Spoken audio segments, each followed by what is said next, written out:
Paltrocast. Jeff, you ready? I'm ready. How you doing?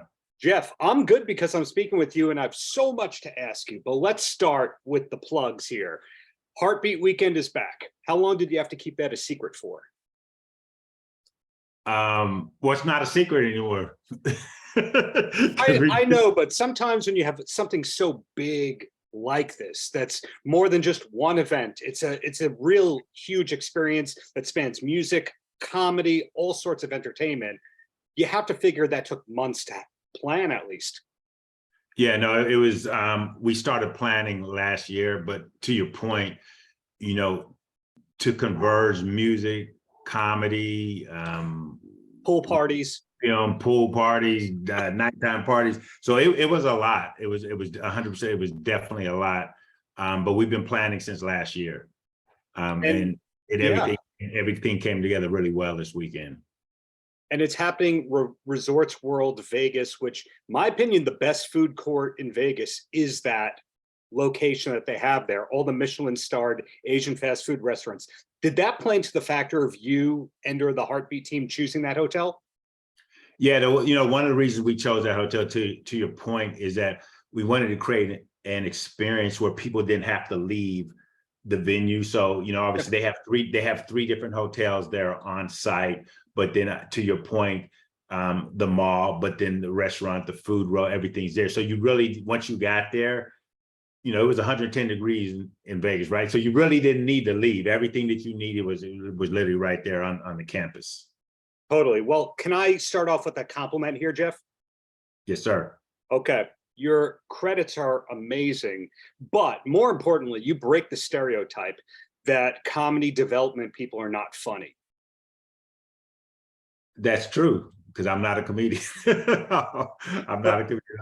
Usually the most stone-faced, serious person is the person helping develop the comedy. That's just a stereotype that's been around for decades. That show on Hulu called Reboot, that reinforced that the least funny person in the room is usually the person developing the comedy, not you. And I know that you come from the concert promoter background, but what exactly was your gateway into the comedy world?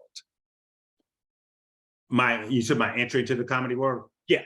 So my entry to the comedy world actually came in the 90s. So I was actually, I was a concert promoter, I was at the forefront of hip hop, live entertainment, promoted shows, around the country, the N.W.A. tour that you saw in the Straight Outta Compton movie, Run DMC, et cetera. So when HBO introduced the HBO Def Comedy Jam on HBO, that was my basic entry into comedy. Now, I'd already been dealing with Def Jam through all their music artists. So there was already a relationship in place through the LL Cool J and Run DMCs and things like that. So once Def Comedy Jam became popular in mid-90s, so that was my first entry into comedy, because we started doing the comedy shows.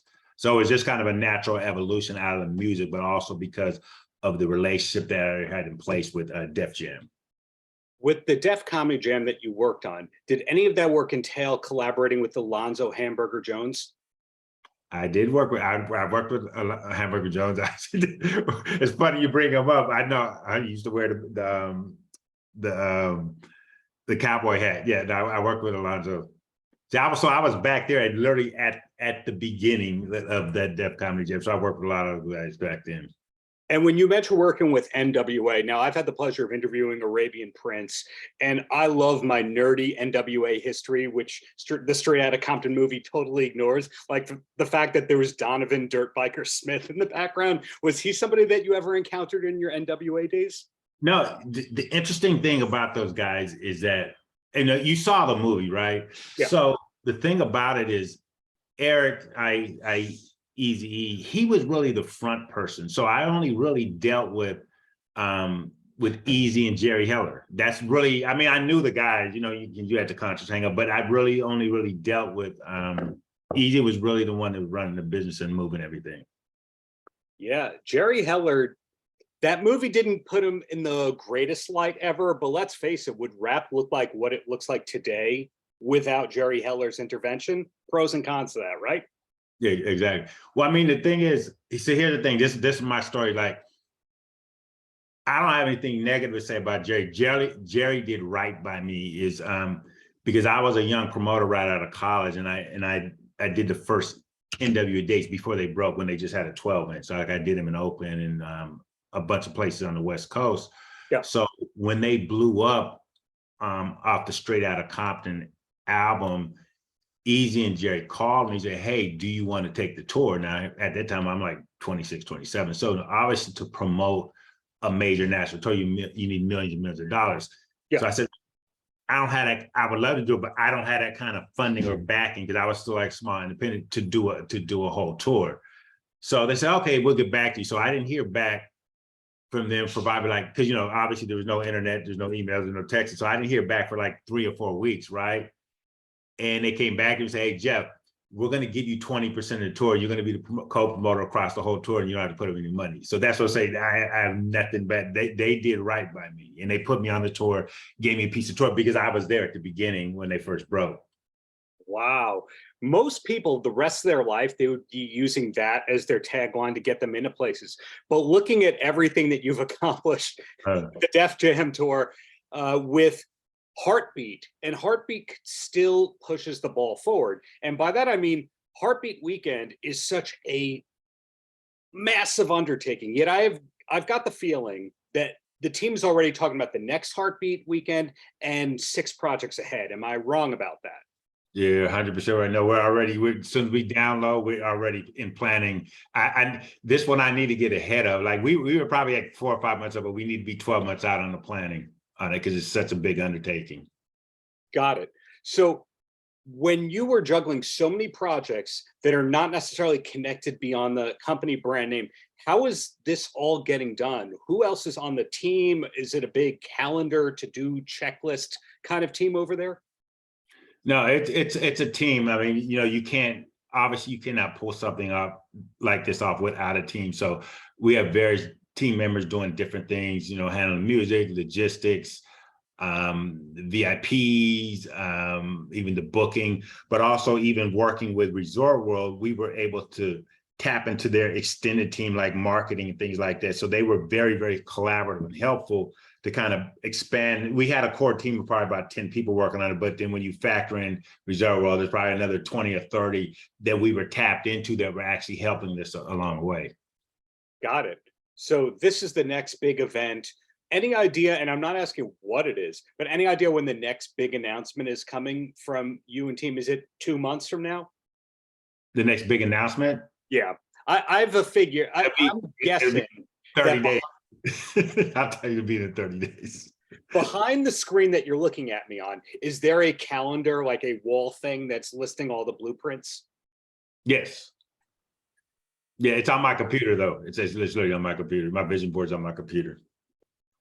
That really blows my mind, because the quality control is always so high from the Hartbeat team, yet you're also managing to be so prolific over there. So is all that because there was a 5-year plan and a 10-year plan, or is this just a happy accident of great people doing great work? Oh no, there was definitely a plan when we launched the company. Kevin had 2 different companies. He had LOL and then he had Hartbeat, then we merged. So we definitely had a five-year plan. So this is not just this is not like by accident or dropped out the sky. There's definitely a 5-year plan and what we wanted to do with each division and how we wanted to build out and scale the company. Now, Jeff personally, is there a Jeff autobiography ever going to come out?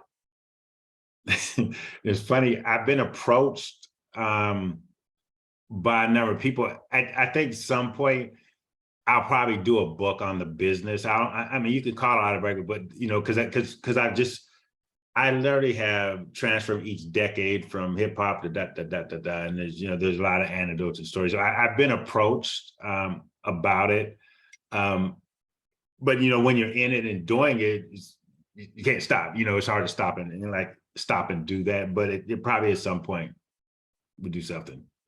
Did it all really elevate for you as a result of the N.W.A tour?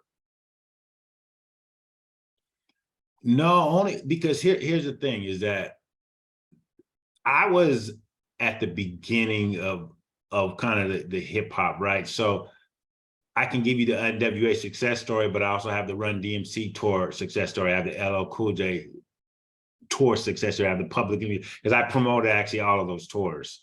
So I think it's the aggregate. I mean, N.W.A.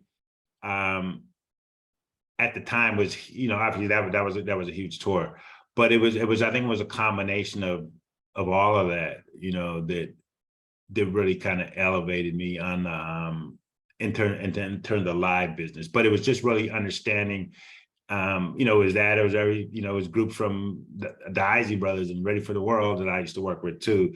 So I worked with a lot of groups during that time period.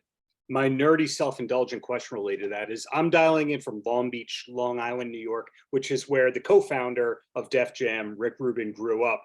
Now, I've read a lot of things that say that Dr. Dre, not the N.W.A. Dr. Dre, the Hot 97 Dr. Dre, he was responsible for a lot of the things in the Def Jam's early days that he doesn't necessarily get credit for. Is that true? I dealt with no. Here's the thing. I dealt with Leor Cohen. I dealt with Russell, Simmons directly. I never dealt with Rick Rubin because Rick was with the music side, right? Yeah. I can't say what the contribution was or not. That's actually the first time I heard that though. But maybe he was there before it even blew up. It's hard to say. Okay, rephrase question. Long Island was important to hip hop. True or false?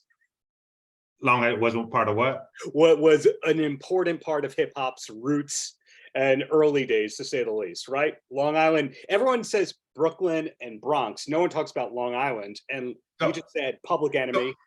So here's what I would say. I'm a hip hop from the beginning, right? Mm-hmm.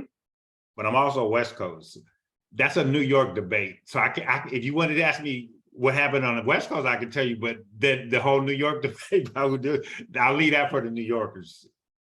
Okay, well, wrapping this all up, Jeff, two quick questions and then I'll let you go. And the first one is Hartbeat Weekend. Which event of it are you most excited for personally? Like in terms of individual event? Yeah, like you'll be able to forget for 5 minutes that you're working and go, oh, this is fun. I would say because because lately I'm comedy. I would say the J. Cole event show. Cool. And then the last question for you, tying it all together, because Hartbeat and all the related companies produce so much television, so many films, etc. What's a show that you feel that we should be more up on that we're not from the catalog? So for example, Dave, great show. I don't think everyone necessarily realizes that's Hartbeat related. Yeah, no, exactly. I mean, I'm probably a little biased, but I would say Heart to Heart, which is on Peacock. This was just premiered. I would say Heart to Heart, if anything. Got it. Okay, I have to dig into that one because I've not seen Heart to Heart yet. So there you go. See, that's what I'm saying. For that recommendation. Okay. Thank you for the excellent content that you keep putting out into this world through the team, and really looking forward to whatever's coming next from you and the Hartbeat crew. Thank you. Appreciate it. Paltrocast.